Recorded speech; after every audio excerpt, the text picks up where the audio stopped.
Welcome to the Lifestyle You podcast. I'm your host and health and fitness coach, Jenna Altman, and I'm so glad that you're here. Health and fitness don't have to be that complicated. Do you want to achieve a body you're proud of, gain physical and mental energy, and grow your confidence without giving up date night with your partner or starving yourself? The Lifestyle You podcast will provide you with the tools that you need to make your health and fitness fit into your lifestyle, not the other way around. The stories, lessons, and actionable takeaways from original episodes and guest interviews on this podcast will not only allow you to break through those limiting fears and beliefs, but also find freedom and confidence in the way that you move and fuel your body so that you can live your strongest, healthiest, and happiest life.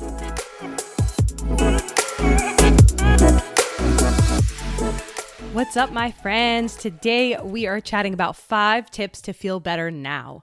So a ton of clients who initially come to me have these goals of both looking and feeling better. So obviously aesthetics are really important for a lot of us, but at the end of the day, we just want to feel good in our skin and good in our bodies. And I have really good news for you today. Feeling better doesn't have to be that complicated. In fact, it can actually start right this minute. So give one or more of these 5 tips a go and let me know how you feel. Number 1, get outside for a walk.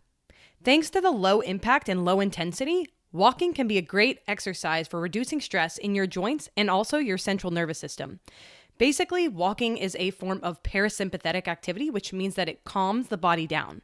So it's almost like a twofold. We're getting that movement in while also calming the body down versus something like a CrossFit or a HIIT workout, which is actually taxing our nervous system and ramping up that sympathetic nervous system. Daily walks can also lead to your NEAT, which is your non-exercise activity thermogenesis. This is also known as the energy that you burn outside of actual exercise. Another really big perk of these daily walks is the ability to increase your vitamin D. So vitamin D is a high deficiency for a lot of people. And honestly, even getting enough walks might not be enough, but sometimes it is. And so really prioritizing getting outside and spending more time outside is just so beneficial for your body and getting that sunlight. Another really helpful tip that you can start doing right this minute is drinking more water. Research shows that a majority of the population is actually chronically dehydrated. Don't be like them. Do yourself a big favor and go drink a big tall glass of water, and another, until you hit about half of your body weight in ounces. A really easy way to do this is first thing when you wake up before you have your coffee, drink a glass of water. And then every time you're drinking your coffee, keep the water beside your coffee as well. And another really easy way to incorporate this is also utilizing a water bottle, a reusable, refillable water bottle. So I currently have a 32-ounce water bottle next to me at my desk. And this is something that I utilize throughout my day. I refill it 3 to 5 times, depending on the day. And just having that right next to me, and it's something for me to reach for, to grab, is just a good reminder for me. I also never leave the house without my water bottle. So those are some tips to just getting more water in. My next tip for you in order to start feeling better now is eating a balanced meal. So food has multiple roles, but one of those being fuel. Each macronutrient, proteins, fats, and carbs play an integral role in the way that you feel. You can create your own balanced plate right now with 1 to 2 portions of protein cooked in some healthy fats, accompanied with your favorite carb, mine is usually a rice or a quinoa, and prepared with some sauteed veggies. Quick and easy, yet nutrient dense and feeling refreshed after your lunch or dinner. Number 4 is taking a quick nap. Instead of reaching for that 5th cup of coffee, could you actually carve out some time in between meetings to close your eyes and take a 10 to 20 minute power nap? Even if you don't nap, just closing your eyes can do that same effect of just recharging your body. And so this will leave you with more sustained energy than that 3rd, 4th, or 5th cup of coffee could ever do. So if you have that ability, if you are someone who works from home, go ahead, take that little 5-minute break, close your eyes, take some deep breaths. And actually, number 5 is going to be taking deep breaths. So this is such an underestimated tip.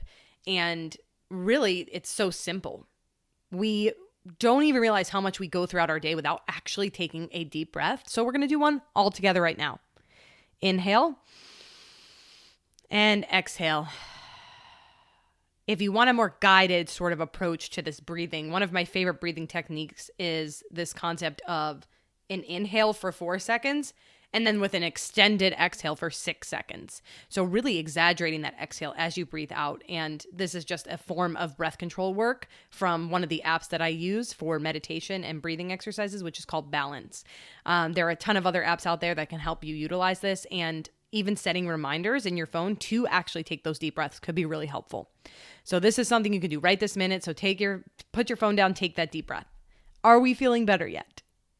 So food for thought of this episode is going to be, which one of these can you implement right now to start feeling better? Now here's your call to action. Go do it. Go do it right now.